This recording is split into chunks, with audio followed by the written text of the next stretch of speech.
오늘 민수기 12장 말씀을 통해서 올바른 권위에 대한 이해라는 제목으로 말씀을 나누겠습니다.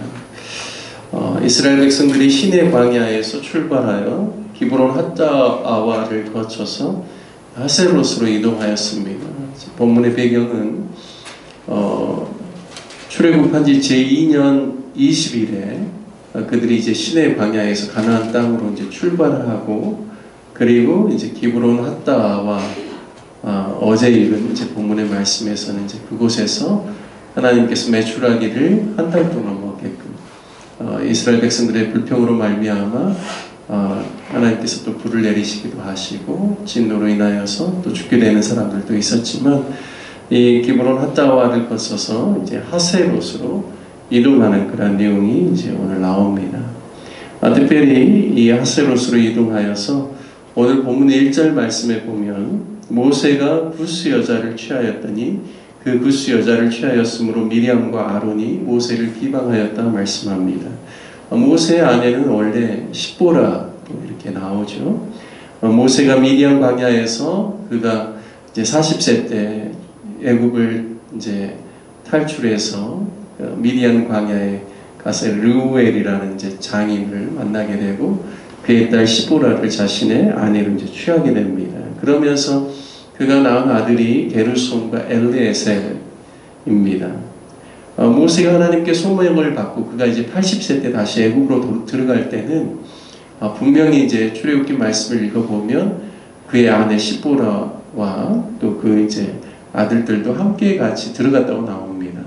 그런데 그 이제 애굽에서 10가지 재앙이 있는 동안에 아마 그 중간쯤에 다시금 자신의 아내와 아들들이 아마 미디안 광야 자신의 장인이 있는 루엘에게 다시 왔던 것 같습니다. 그래서 보면 모세가 그가 이제 출애굽시키고 홍해를 건너서 이제 광야로 나오면서 루엘이 나오는 내용이 이제 출애굽기 17장 18장을 읽어보면 나옵니다. 그때 보면 루엘이 혼자 나온 게 아니라 장인 이드로가 그의 아내 시보라와 그리고 두 아들들을 데리고 함께 왔다라는 내용을 우리가 알 수가 있습니다. 그래서 비록 이 시내 광야로 오는 그 모든 여정 속에서는 시보라가 있었습니다. 하지만 오늘 본문에 보면 출애굽한 지 한 1년 한 2, 3개월 정도밖에 안 되었는데 우리가 그냥 이해할 수 있는 것은 아마 이 기간 안에 모세의 아내 시보라가 죽지 않았나, 우리가 이런 생각을 해볼 수 있죠. 왜냐하면 1절 말씀에 보면 모세가 구스 여자를 취하여서 이제 자신의 아내로 이렇게 후초로 드렸기 때문에 그랬다라는 가능성을 우리가 충분히 이해할 수가 있습니다. 그런데 미리암과 또 아론이 모세가 구스 여자를 취하였다는 것 때문에 그를 비방하였다 이렇게 이야기를 하고 있습니다. 분명한 것은 하나님께서 가나안 땅에 이스라엘 백성들이 들어가면 가나안에 있는 7족 속에 그러한 사람들을 내쫓고 그들과 통혼치 말라라고, 그들과 혼인하지 말라라고 분명히 하나님 말씀하셨습니다. 하지만 성경학자들은 이방인들, 그러니까 가나안 족속 말고 일반적으로 외국인들과의 결혼을 아예 금지한 것은 아니다 이렇게 이야기를 하고 있습니다. 하지만 창세기의 내용들을 이렇게 쭉 보면 아브라함 때부터도 계속 보면 자신이 살고 있는 이방 땅에서 애인을 취하기보다는 자기의 친족에게 가가지고 아내를 취하기를 원하는 그런 마음들이 있었기 때문에 아마 미리암과 아론이 모세를 구스애인을 취한 것으로 인해서 비방하는 데 있어서는 어느 정도 이해가 갑니다. 하지만 또 모세의 입장 안에서는 또 나름의 사정이 있지 않았을까라고 생각을 할 수가 있습니다. 그런데 중요한 것은 모세가 구스애인을 취한 것으로 인하여서 비방했던 이유는 그것 자체에 대한 것이라기보다는 모세에 대한 시기심이 미리암과 아론 가운데도 있었기 때문임을 우리가 알 수가 있습니다. 모세를 비방했다라고 나와 있는데요. 미리암은 모세의 누나입니다. 혈통적으로 보면 모세보다도 미리암이 훨씬 나이가 많죠. 왜냐하면 모세가 그 3살이, 아니, 3개월이 되었을 때, 그 나일강에 갈대 상자를 엮어서 띄워보낼 때, 보면 엄마가 누구를 보내냐면 미리암을 통해서 하나님께서 어떻게 하시는지를 보게 하는 것을 보면 미리암과 거의 나이 차이가 한 10여 세 나지 않나 이렇게 우리가 추정할 수 있습니다. 그리고 아론은 이제 자신보다는 형이지만 미리암보다는 이렇게 동생인 것 같아요. 그래서 중요한 것은 미리암도 출애굽하고 난 다음에 그가 소보를 가지고 많은 여인들이 그의 뒤를 따라서 하나님을 찬양하는 내용들을 볼 때 미리암도 누구냐면 여선지자입니다. 상당한 지도력을 가지고 있는 믿음의 여인인 것이죠.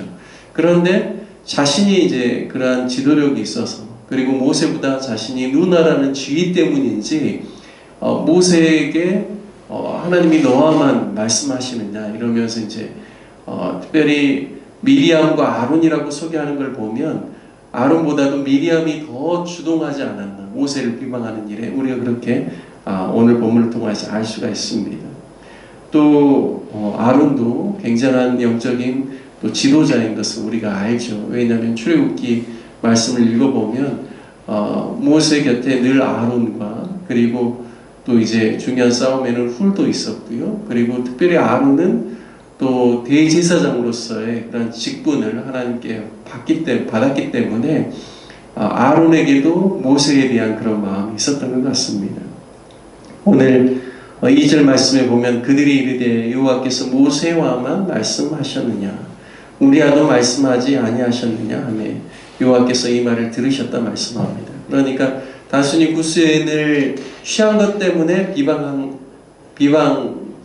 것이 아니라 그들의 마음 가운데 모세에 대한 시기심, 나도 뭐 그와 못지 않다라는 어떤 그러한 영적 권위에 대한 도전하는 마음이 그 안에 있었다라는 것을 우리에게 보여주고 있습니다. 하지만 3절 말씀에 보면 이 사람 모세는 온유함이 지면의 모든 사람보다 더하더라라고 기록하고 있습니다. 모세오경을 친히 모세가 기록하거든요.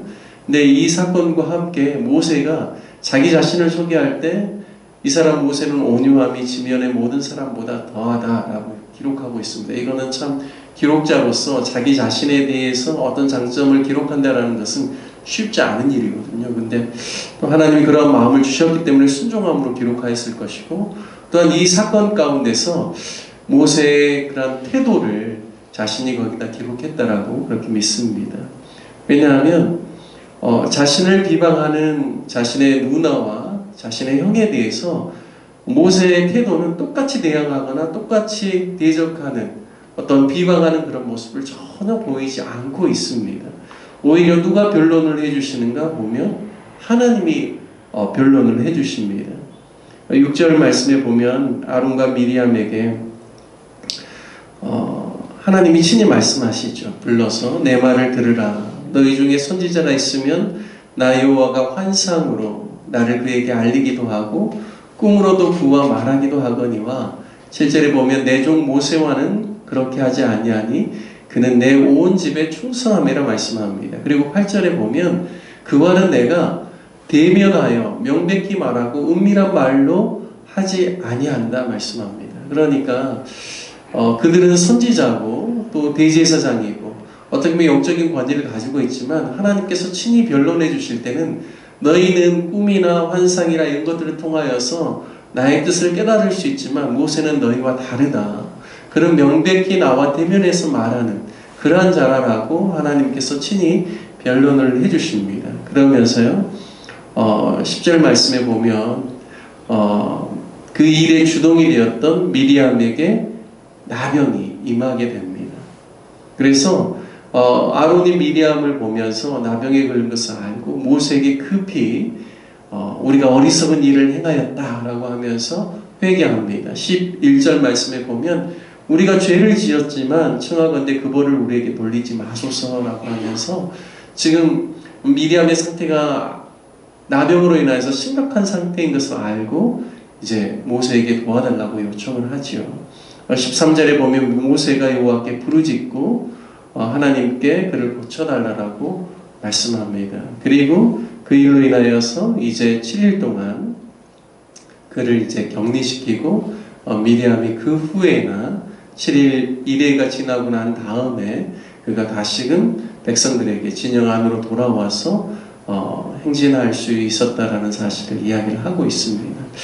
오늘 이 본문의 말씀을 통하여서 모세는 자신의 영적인 권위가 하나님께로부터 나왔다라는 사실을 알고 이 권위 자체가 자신을 자랑하는 그런 방패가 되어서는 안 된다는 것을 누구보다 잘 알았던 것 같습니다.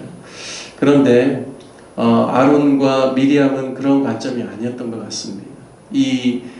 자신들이 가지고 있는 권위가 자기 자신의 어떠함을 이렇게 드러내는 어떤 그런 자랑거리로 보지 않았나. 그래서 모세보다 우리가 더 위인데, 활동적으로는, 나이적으로는, 그리고 우리도 그와 못지않은 선지자요 대제사장인데 라는 그런 마음속에서 이 권위에 대한 잘못된 인식을 가지고 모세에게 대적하고 대항했다라고 볼 수가 있습니다.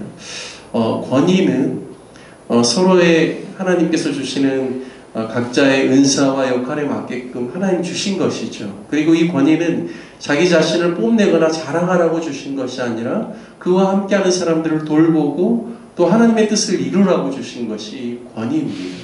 따라서 이 권위의 체계 안에서 서로 존중하고 함께 연합될 때 이스라엘 백성들이 진행할 수 있는 것이죠. 행진할 수 있는 것이죠. 그런데 이 아론과 그리고 미리암의 이러한 대항과 비방과 모세에 대한 이런 권위에 대한 도전으로 인하여서 오늘 본문에서 알 수 있는 것은 이스라엘 백성들이 지금 가나안 땅을 향하여서 행진하는 길 가운데 하선을세 있는데 그들이 행진하지 못하고 지체하게 됐다는 겁니다. 그러니까 한 공동체가 권위의 체계 안에서 서로 존중하고 하나님의 뜻을 따라서 각자의 역할을 잘 감당하려고 할 때는 하나님이 원하시는 방향으로 이렇게 함께 나아갈 수 있지만 이 권위 안에서 서로 부딪히기 시작하고 시기하기 시작하고 그리고 각자의 역할에 대해서 존중하지 못하고 서로 비방하는 일이 일어나게 되면 어떤 공동체라도 하나님이 원하시는 방향으로 진행하지 못하고 멈춰 서게 된다는 것입니다. 따라서 우리가 권위에 대한 올바른 이해를 가지고 하나님께서 우리 각자의 은사와 역할에 맞게끔 주신 이 권위에 대해서 나의 자랑이나 나의 어떠함을 나타내라고 주신 것이 아니라 서로를 보호하고 하나님의 뜻을 함께 같이 행할 수 있도록 하나님이 주신 것임을 깨닫고 서로를 존중하면서도 자신의 역할에 대해서 최선을 다해서 잘 감당할 때 하나님이 주시는 그러한 은혜와 복을 누릴 뿐만 아니라 하나님이 우리에게 주신 그러한 소명과 사명을 잘 감당할 수 있게 될 것을 믿습니다. 따라서 저와 여러분이 오늘 하루를 살아갈 때 하나님이 주신 은사와 재능, 직분과 자리를 우리가 잘 생각하면서 이것들을 통하여서 살아가는 가족들을 보호하고 또 교회 성도들을 보호하고 또 내가 속해 있는 사람과의 모든 관계 속에서 영적인 지도력을 나타내어서 하나님이 기뻐하시는 그러한 사명을 잘 감당할 수 있게 되기를 위해서 함께 기도하는 시간 가졌으면 좋겠습니다. 오늘 말씀을 적용하며 함께 같이 기도하기를 원합니다. 하나님께서 주시는 그런 영적인 권위를 사람들을 잘 돌보고 이끌 수 있는데 잘 사용하는 하나님의 사람이 될 수 있기를 위해서 기도하시고 또 은사와 직분이 자신의 자랑거리가 되지 않고 돕고 섬기고 이끄는 역할임을 분명히 깨닫고 리더에 합당한 삶을 살게 해달라고 함께 기도합시다.